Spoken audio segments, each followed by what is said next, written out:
Yay!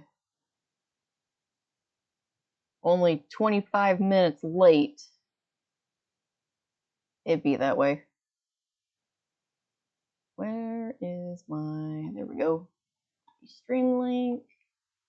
Let the peoples of Blue Sky know what I'm up to.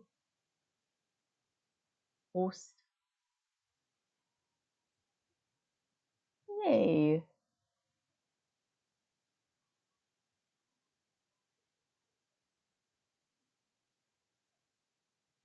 I hear an echo.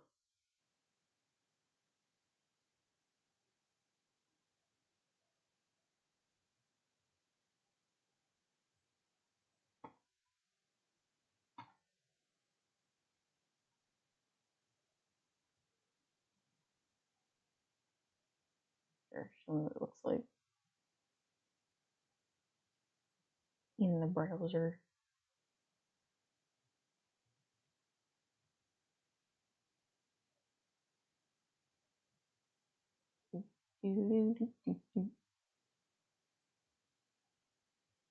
Well, maybe I should put on some music just to break up the monotony. I'll turn it down real. Turn it down a little bit. And that is the sound of a printer doing printer things.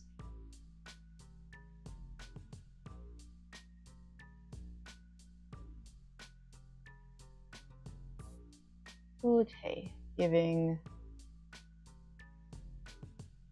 a little bit of time for people to get the notification and see that the streaming is actually going and I haven't forgotten.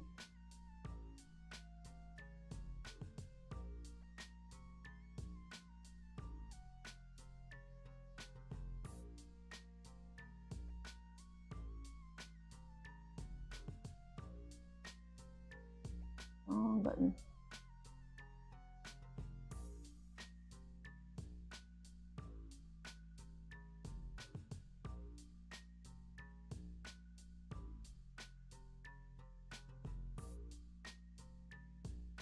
I'd really like to know why it looks so blurry.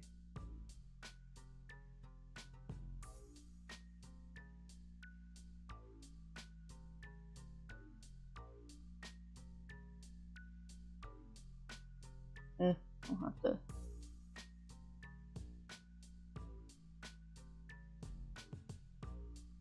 figure something out that looks too...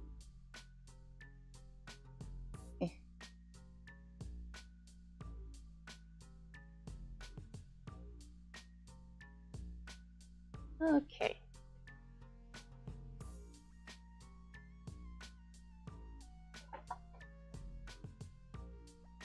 Until some people show up, I'm gonna make some boxes.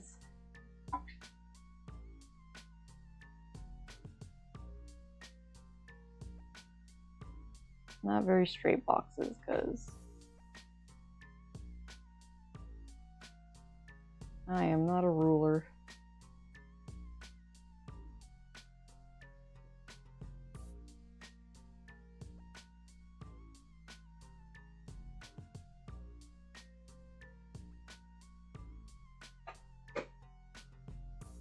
Do do do do do do do do do.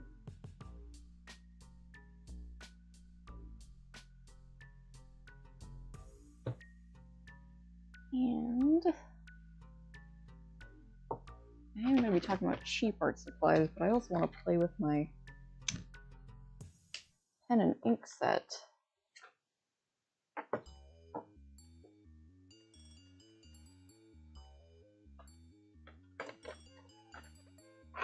So many art supplies everywhere. My new fancy pants camera. So pretty.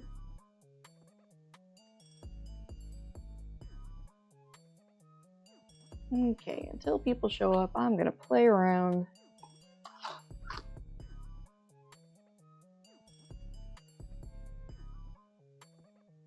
I'm gonna play around with some stuff. I've never used this nib and pen set that I picked up.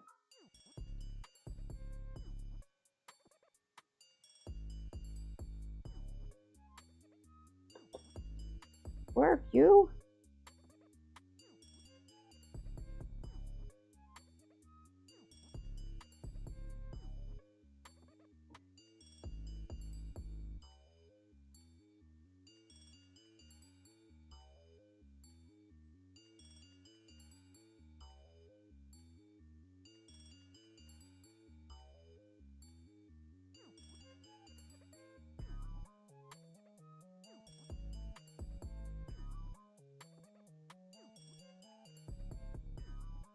Man, I think Jess might have been playing with me with these pen nibs.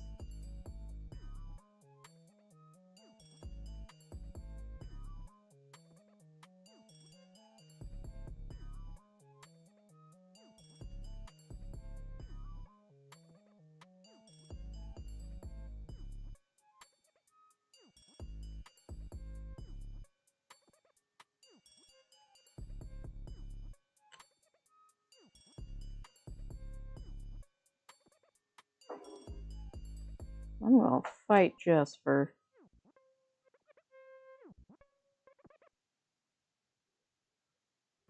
recommending these, and this is the pen.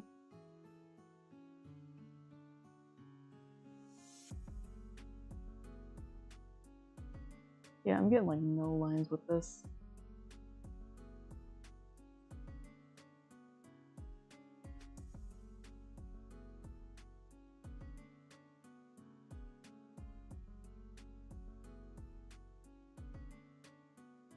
I may not.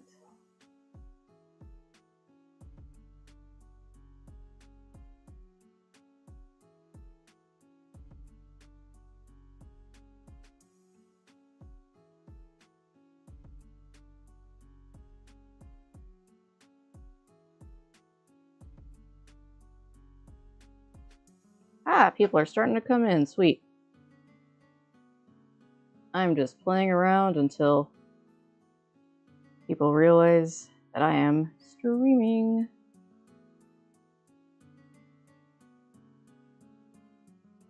I'm gonna be going over cheap art supplies, but I do have a couple of my not cheap art supplies out because I haven't played with them in a while, and or actually these ones I haven't even played with at all. I picked them up while I was in Japan, and then was like, I'll use these one day. Haven't used them. I picked these up because a friend suggested that I pick them up, and I feel like I'm about to fight that friend for being like, hey, so these art supplies that you like ranted and raved about, they aren't doing the art like I want them to. Which honestly, any art supplies, like, it's not always going to do what you want it to do. Sometimes you got to work with it, but in the case of this, it's making me fight more than I want to. I know how to use the dip pen.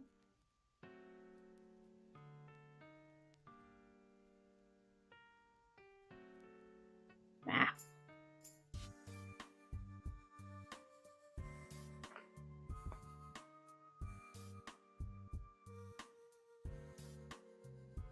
Yeah, these are the ones that I picked up, and they're not. Why are you not doing the dip pen thing?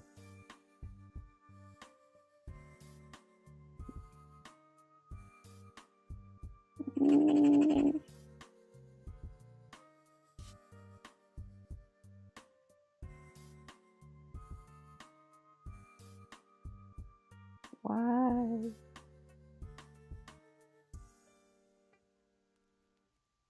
Dang, this was a very pretty pen, but it is no longer pretty. All the stuff's coming off. Oh, that's what happens when you cheap paint on a wooden pen, and then the wooden pen sits in water for too long. The wood expands and it breaks the pen, or not the pen, the cheap paint on the front. Oh well, I guess I'll just have to take it off and paint it myself.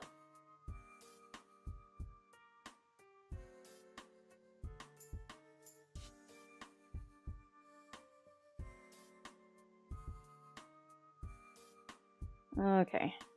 I think I've stalled long enough. People are either going to show up or they're not. Okay. So I'm going to start by playing around with some different stuff, because in a lot of manga and stuff that people read, you might notice some textures or patterns that show up, and it's like, oh, they must have spent so long on making it. No, half the time they're using everyday objects like toothbrushes, makeup sponges, or gauze, and I'm going to show you how they do that, so that if you want to play around with ink, you can do that. And you too can make illustrations where people go, oh, they spent so much time getting that effect. No, they didn't. The name of the game in comics is work smarter, not harder. So if there's ways to make it easier, you go with it. So make kind of like an eerie, ominous effect. You can use screen tones, or you can just use some gauze. I'm going to use this because it's already got ink in a contained space. But you just take your gauze, and then you just put your ink over it. And the more ink you add, the darker it's going to be. So just take it.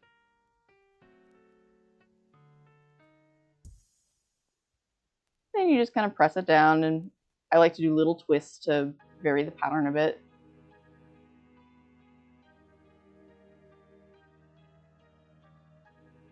There, ominous smoky effect. And there's nothing in the artist rulebook that says that you can't go in and add more to darken it up. Fun fact, there is no artist rulebook. The rules are have fun, don't be a jerk.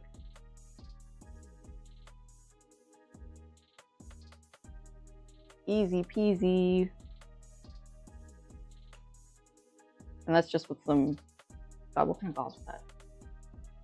This was just some random gauze that I found in an old first aid kit that I had. I was like, I can use that. And this also was some medical gauze. Like, this is the gauze that you would put down on a wound, and then this is the gauze that you would wrap around it. I'm injured. Not really. I'm not injured. But I like this stuff because I am broken inside. Why you call me out, bro?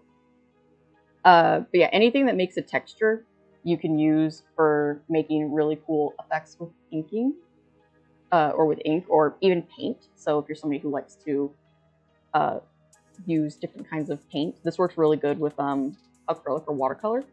You can use it to make really cool textures and stuff. So like half the time, if you see something that an artist has made and it's a repeating pattern, usually they will use some kind of thing to make that texture. So like I mentioned with this, you tap, tap, tap.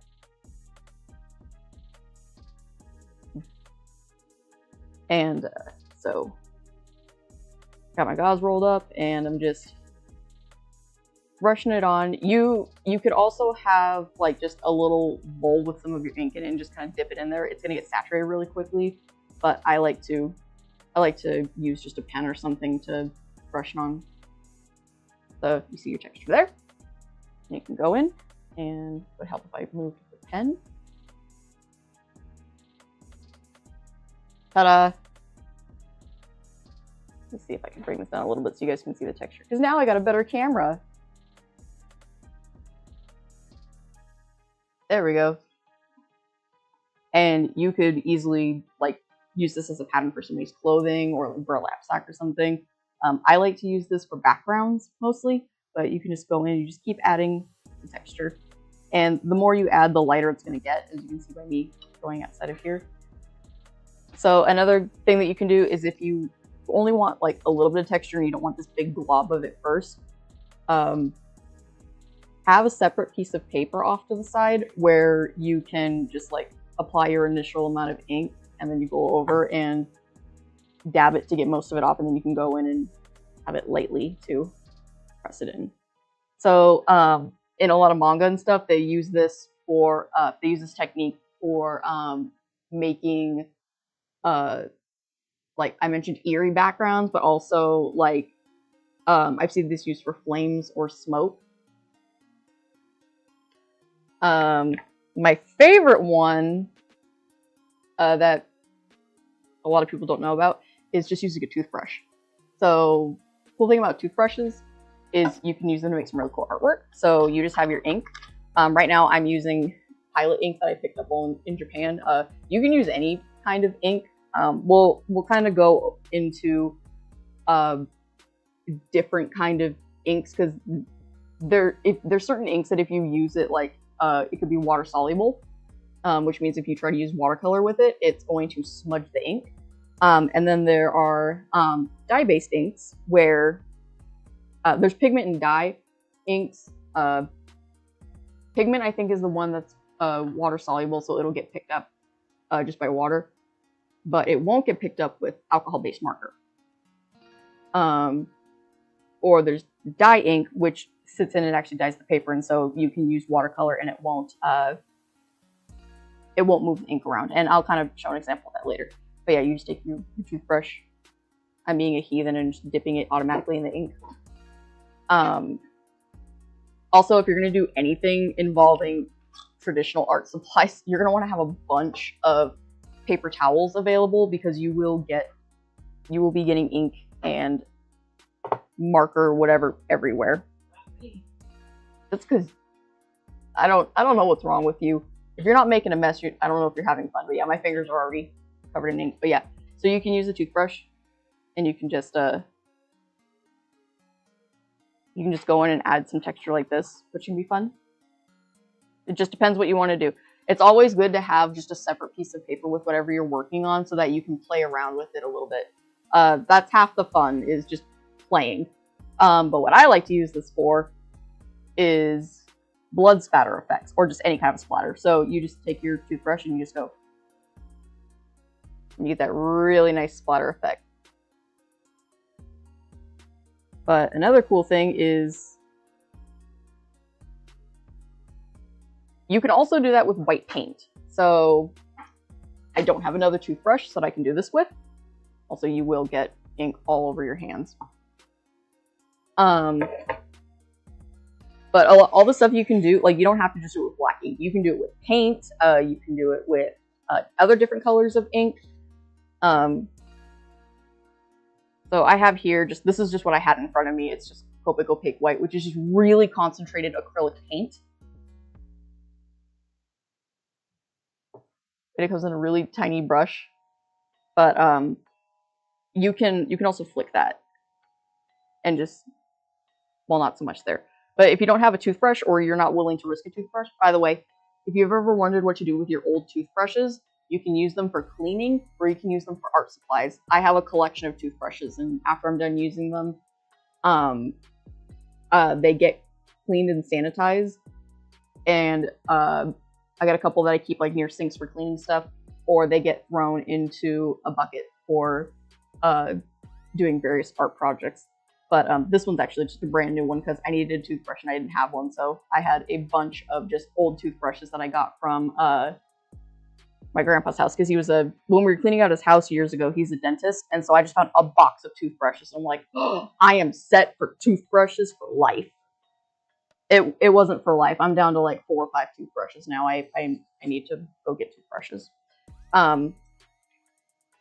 Anyways, I want to see how this is. I took a lot of the ink off, so I'm gonna like, oh, you still get a nice,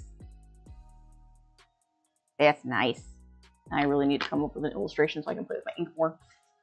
Okay, so I'm wiping off my hands as best as I can, so that I can show that if you don't have access to a toothbrush or some kind of brushy item, Another thing that you can do is you can do flicking. So you just get some of the ink, whatever it is you're using, and then you just flick. It would work if I watered this down a little bit more. But I wanted to show some white on black. And a little bit. But like I said, the opaque white is really, really thick acrylic. So it doesn't really do much. But that's why I've got a container of ink for me to dip my fingers in. Yep. It would help if I actually dip my fingers in there. So yeah, you just... this is messy. So if you're going to do the flicking one, just know that you're going to get ink all over your hands. And whenever you're working on something, this is my scratch paper. I set this out specifically for picking up anything so that it doesn't get on my desk. But I'm also just writing on it, or doodling on it in this case. So always have like an under paper. So like this dumb illustration that I did to test inking or whatever. I did it on this so that if I messed up, it wouldn't get on my desk. It would just get on the scrap paper. So you take your ink and then you just flick. Okay, it dried. Don't go into a monologue about proper cleaning while you have ink on your fingers because it'll dry.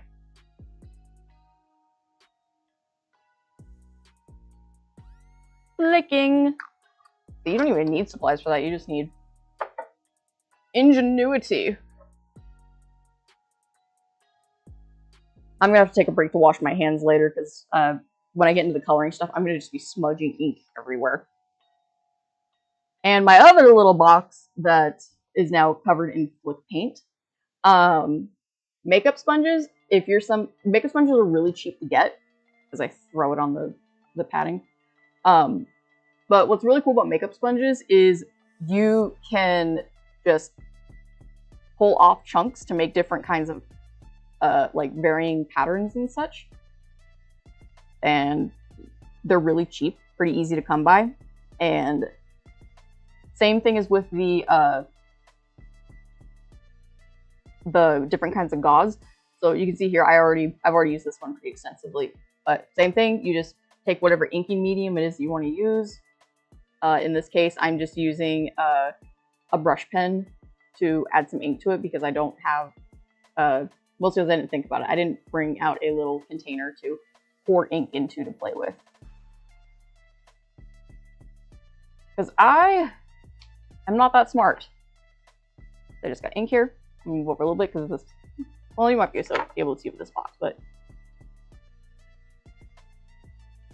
just go in. I like to do little twisty motions to just add variety to the patterning. But this is another good way to just add big, thick patterns to stuff.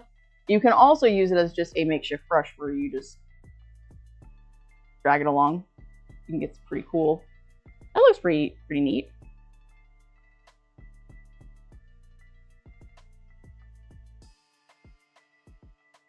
So yeah, like I mentioned the last stream that I did, I said if it makes a mark, you can make art with it, and I used carrots for an example. Yeah, so same thing. If you can rub it against a page, you can make some. You can put ink on it and make marks. It's pretty simple. That's basically what I have for inking right now. And now I got to set this stuff someplace where I don't get ink everywhere. A difficult task. And anybody got any questions about inking or things that you can use to make marks on paper? And then, ow. Don't punch the desk. Desk is very punchable. So, I wanted to talk about today just some like cheap art supplies. I mentioned before that you do not need the most expensive art supplies to make cool art. I have a large collection of art supplies. Most of them are cheap art supplies, so I like to play around with them and see what does what and how I can make cool stuff. My favorite thing is just using cheap markers. So I bought these almost a decade ago just from a Five Below because I needed something for just... I was on a trip visiting a family in New England, and I didn't bring any art supplies with me, so I was like, I'm just gonna pick up some of these, and I had my watercolor brush pen because you can use these as kind of a watercolor replacement, so you don't feel the need to take watercolors with you. And also, kids think you are the coolest person ever if you just bust out pens that they use every day for school, and then you use them like paint. They think that that's the coolest thing ever. So I actually bought like an entire box of these for my nibblings. That's a general neutral term for nieces and nephews. So I'm making little pencil cases for their next school year, and I wanted to throw in some art supplies.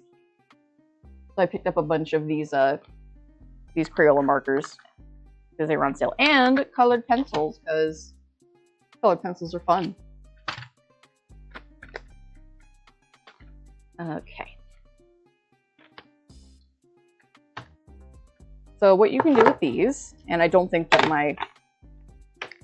of my nibblings are gonna care that I use markers that was for them.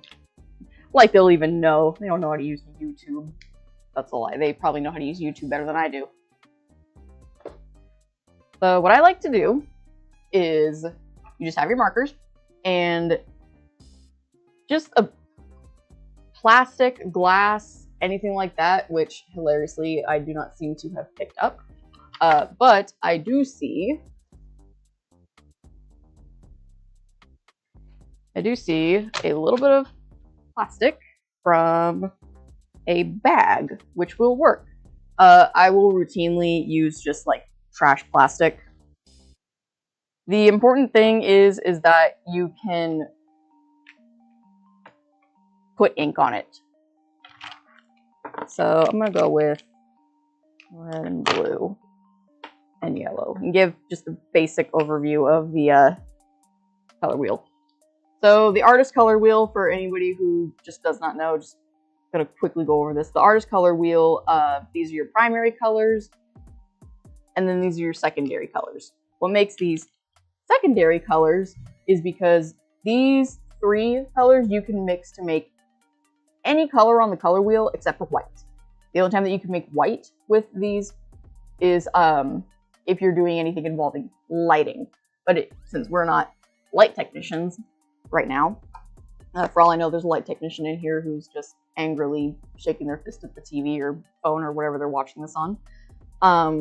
But these three colors you can mix in any kind of combination to make other colors. Case in point, blue and yellow makes green. Since you mix two primary colors, you get a secondary color. And blue and red makes purple. There's another secondary color. And then red and yellow makes orange. So when you put them all together, it makes a wheel. I don't have a color wheel because I didn't think to make one of those. So here is my mock color wheel for this example. We're real high tech here. So these are your primaries, and then you have your secondaries. Make sure I put them in the right way. And then because this is only an 8-pack of markers, it does not have tertiary colors. And I know some of you were thinking like, well, what the heck is a tertiary color? So tertiary is 3. So you got your primaries, your secondaries, and then your tertiaries. So tertiary colors would be a primary and a secondary color mixed. So yellow and green would make yellow-green. This is the closest that I have in these little markers here.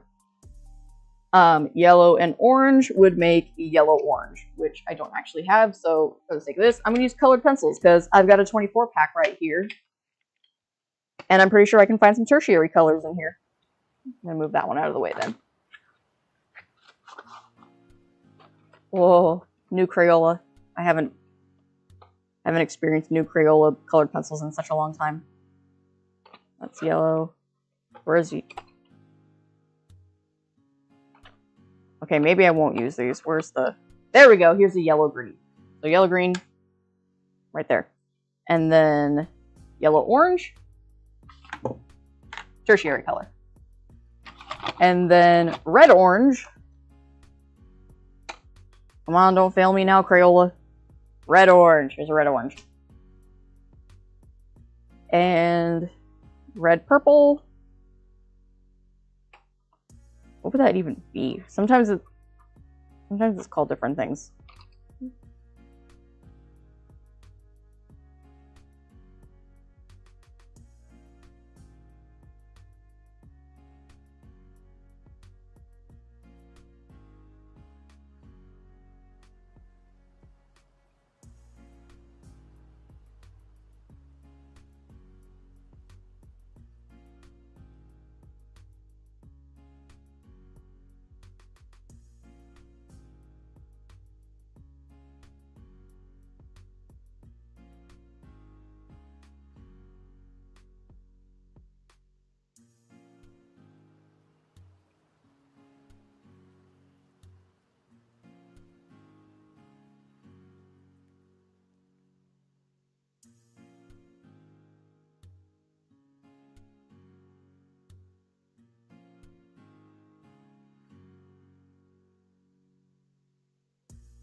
Hello, can you guys hear me now?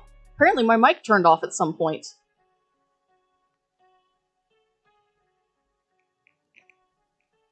I don't know why it would do that.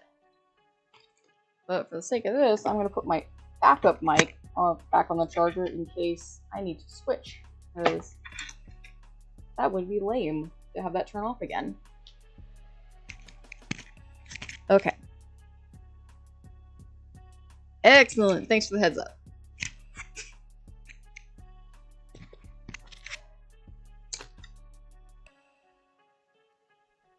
Okay, so yeah, I'm just explaining how you can layer different colors. You really don't need that many. You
Okay, let's see if that works now.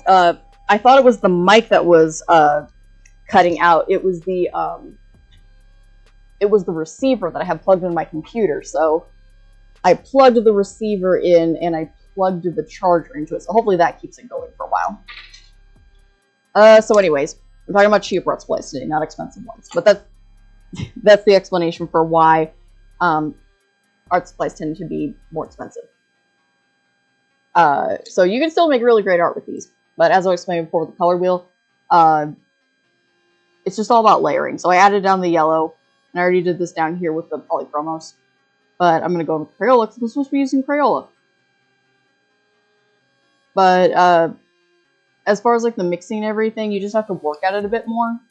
So a problem that happens with colored pencils, especially with the cheaper ones, is the more you add onto it, the wax that's in the barrel of the pencils, it starts to build up more. And at a certain point, you can't add more color on top of a color you've already got a lot of layers on. So that's a problem with any art supply. The more expensive ones, they have the same problem. The cheaper ones, it's just you're more likely to hit that wall with the cheaper ones than you are with the more expensive ones. So you just got to be more careful with it. So right now, I'm barely putting any pressure down as I put down the colors, because my goal for this is to just get to as close of a green color as I can with these Crayola colored pencils, so that you can see, yeah, you can make a green with it. It just takes a little bit of work. But if you're stuck on an island and you only have these 5 pencils and a pencil sharpener, and you're desperate to make some artwork, you'll make it work. Which is why learning color theory is going to really help out with just adding. It's another thing to add to your tool belt to make artwork, or even just appreciate artwork, because you can wow people at dinner parties or whatever. Like a fancy dinner party and they got some kind of art thing on there. You're like, oh, I love the mixture of whatever this color is with this color. It really brings out the saturation and the blah, blah, blah. So there. So another thing that happens with colored pencils that you should be aware of is that wax buildup that I was telling you about.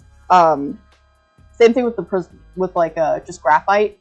After a while, you get kind of a glossy sheen, which, if you don't care, you don't care.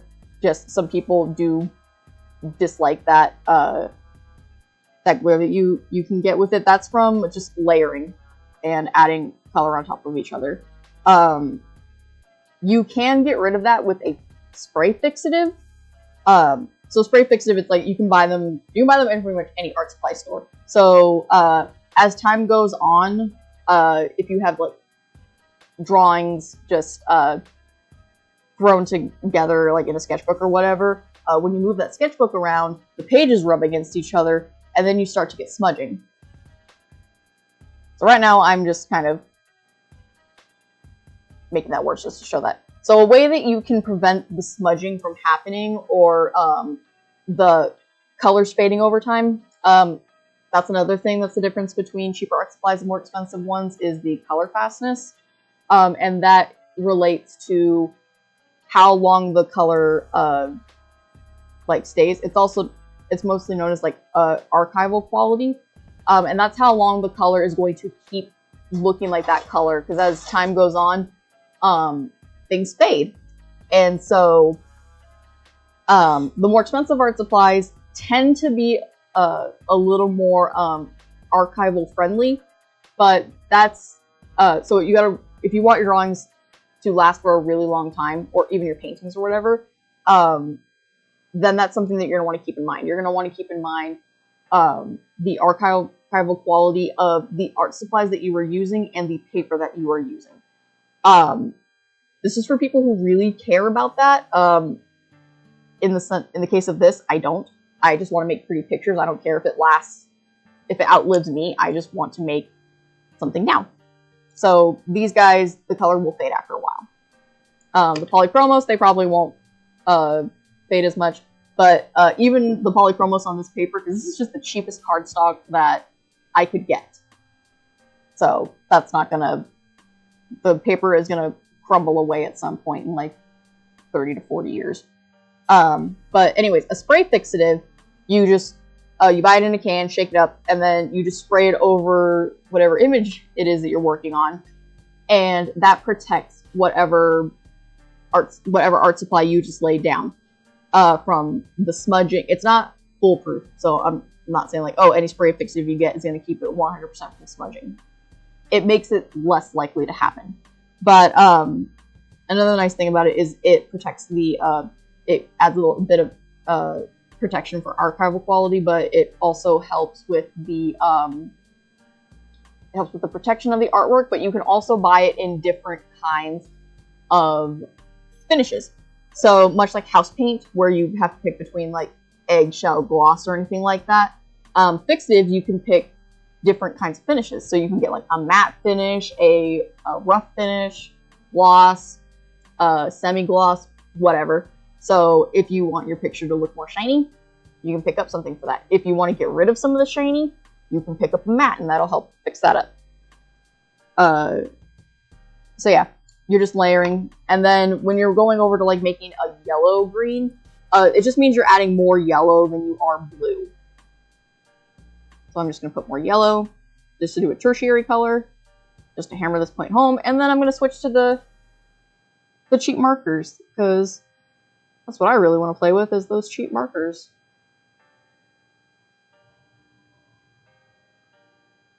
So yeah, just the further that you get away from that green, it just means you're adding more of the primary color. Or in the reverse, if you're trying to get more of a green than a yellow, you're just adding more blue to get it to whatever area over here that you want. So in college, when we had to do color wheels, which was everybody's favorite, it wasn't everybody's favorite, assignment that we had to do, because we spent like a week just making color wheels. It was exhausting. Because we did New World color wheels, Old World color wheels, and we were only allowed to use, we used paint for those, but we were only allowed to use these 5 colors for paint. And we had to recreate a color wheel just based on that. So there's kind of a yellow-green. And then you would just keep going on that until you have a full color wheel and all the colors blend in with each other. So back to my cheap watercolors. So all you need to recreate like a watercolor kind of image, and I do this a lot in my sketchbooks, where I don't want to use my super expensive paints. I just want to use my cheap markers. So you use your plastic or glass or whatever it is you want to use as your palette, and you're going to need a watercolor brush pen, which these are now more widely available and relatively cheap. You can get a 12-pack with all kinds of different brush tips and stuff. Like this one is like a nice broad tip. But what they are. Oh, but anyways, yeah, you can get like packs of these for like less than $10, just of all different sizes and shapes and like abilities to hold water. So this is the one that you'll most likely see a lot. The Pentel Pocket Brush Pen. You can get these at any art supply store. I've even seen them at like grocery stores now. But all it is it is a brush with a filter well, and it just unscrews. And you fill the handle with water, and then you put your brush tip back on, and then you just use it like a normal brush for painting. But instead of having to dip the pen or the brush pen in water, you can just squeeze the side here, and it drops out water. Of all my brush pens, this one's the most leaky. Oh, always have paper towels. Paper towels are your best friend when doing any kind of art project like these. I'm going to lift the camera up a little bit.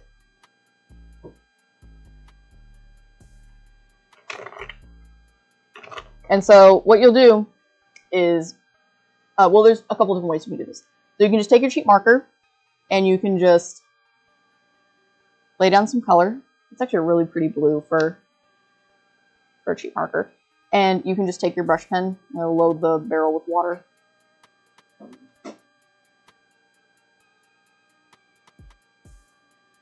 Of course, now these seem to not want to do the thing that I want them to do. And you can just brush it like that. Do I actually have better luck with these ones? These are also cheap Crayolas. These I got from Five Below like eons ago.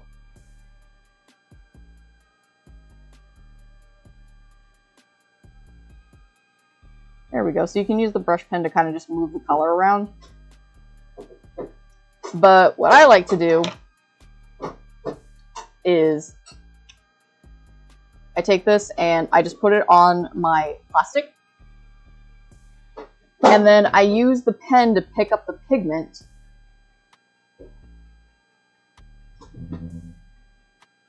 And then just use it like paint. And what's cool about these is that you can layer up the color. So it comes out pretty transparent first, so then you just go and you just pick up more pigment and you just add another layer. And then you can just keep doing that until you build up to that color. But that's a fun way to use them and to show how to do this. I printed out some old drawings. These were my D&D characters, or for Inktober. This was 2019. I did a bunch of illustrations of my Dungeons and Dragons character as a kid. So this is my tiefling rogue, Varys. He's a good boy. And so he's red. I'm gonna put some red in. And he is also got yellow eyes.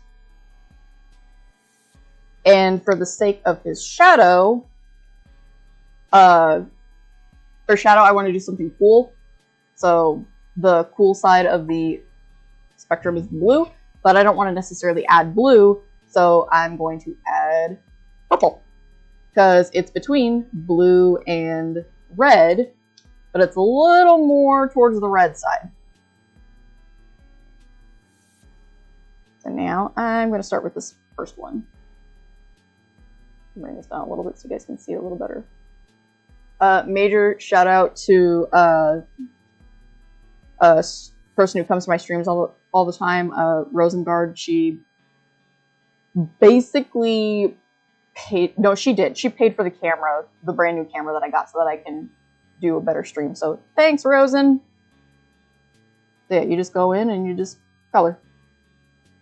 So yeah, this is just a fun thing to do. Like these are sketches that I had in my sketchbook, and I printed them out. And I just printed them out on the same cardstock that that I have as my backing here. So like no silly like super like I'm not using the best paper out there. I am using cheap paper. I am using cheap art supplies, and I am just going for it. So what I'm doing now is I cleaned the brush off, and I got a little bit of pigment in his eyes here, which are supposed to be yellow. So you just wet the area, and then you just use your paper towel to lift some of the color up. And unfortunately, red, of all of the color pigments, red has the biggest pigments. So if you're using any kind of art supply that involves, well, okay, like a wet art supply, like paint, the red pigment cells are bigger than every other one. So a problem that people have with watercolor, or specifically watercolor, or like using red alcohol-based markers, is the red pigment usually bleeds out of the line art because the red pigment is bigger and spreads out more. So that's just a thing that happens. The best way to counteract that is to kind of stop right before the line art and leave a little bit of a white gap, and the pigment will move closer over to the line art, and then stop right before it flips into the next area.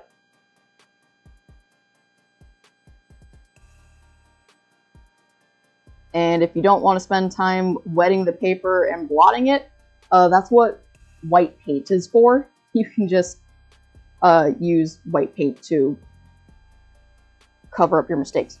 When in doubt, white it out. The actual quote is, when in doubt, black it out. So, and I believe that was a Jim Lee quote.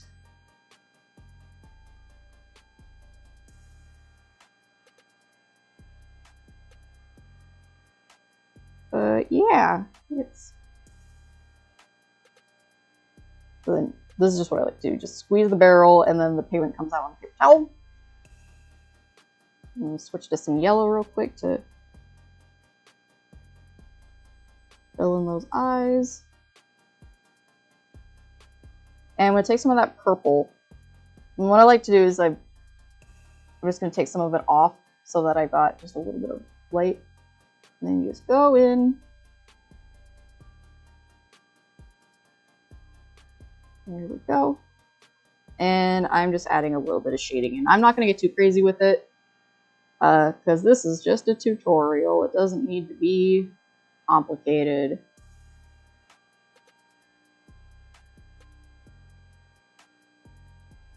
So a fun exercise to do with doing any kind of coloring or whatever is to do limited palettes, because it makes you have to think creatively when laying down color. So you limit yourself to like 3 or 4 colors. And it's like you only have these 3 or 4 colors to work with, and your job is to make a visually interesting image only using these colors. I started doing these a lot more like 2 years ago. They're a fun challenge. I recently just did one that was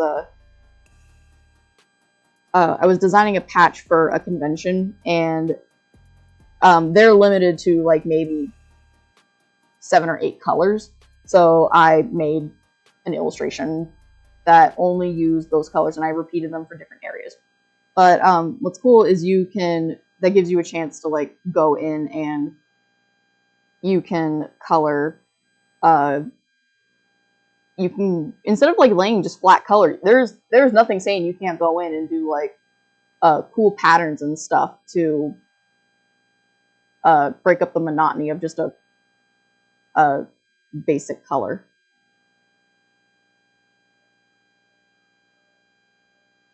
So yeah, go in. So basically what I'm just doing is I'm just building up pigment. Because that blue is just a little too light. So the more pigment I build up, the darker the blue is going to get. There we go. That's more of the blue that he's got for his hair.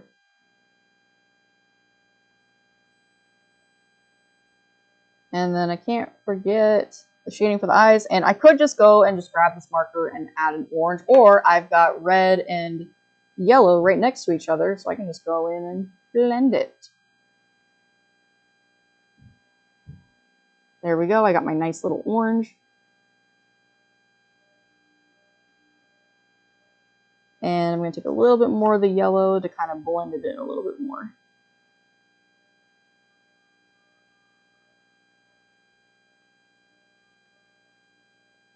Yeah. A little something. Oh, then I gotta go in for his tail.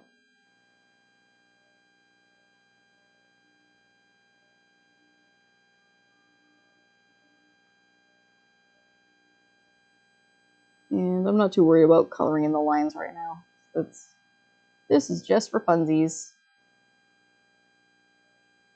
Well, I do want to add more pigment to some of these areas here. They got a little washed out.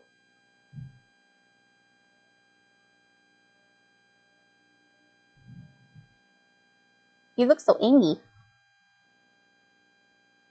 And in this case here, maybe I don't like how light his eyes are. Maybe I want to make those a little more yellow. Or maybe I just like the yellow that's in here. You just go in. There's nothing saying you can't just go in and use the marker. That's what they're for. But because the pigment gets drawn out when you add water to it, sometimes the easiest solution to make it more vibrant is to just use the marker that you have. And then the case in his pants and tunic. I could mix the brown, because brown is just a bunch of the 3 primaries just mixed together, but I've got 8 markers. I want to use them. And that brown's a little too brown, so I'm going to go in and I'm just going to add some yellow to vary the color a little bit. And pick up some of this purple. So there, I just mixed 3 colors together to get something a little more chromatically different. I'm trying to be good and use my big kid art lingo that I learned in college, but I'm kind of failing right now, and whatever.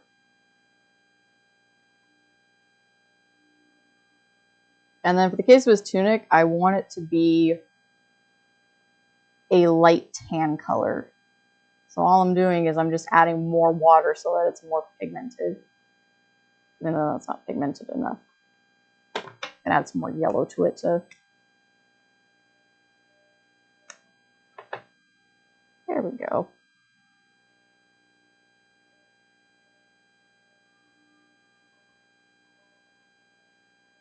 There we go, that's what I want.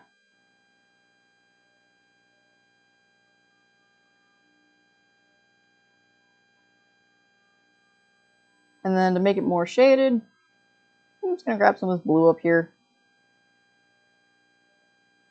Maybe a little bit more of the blue.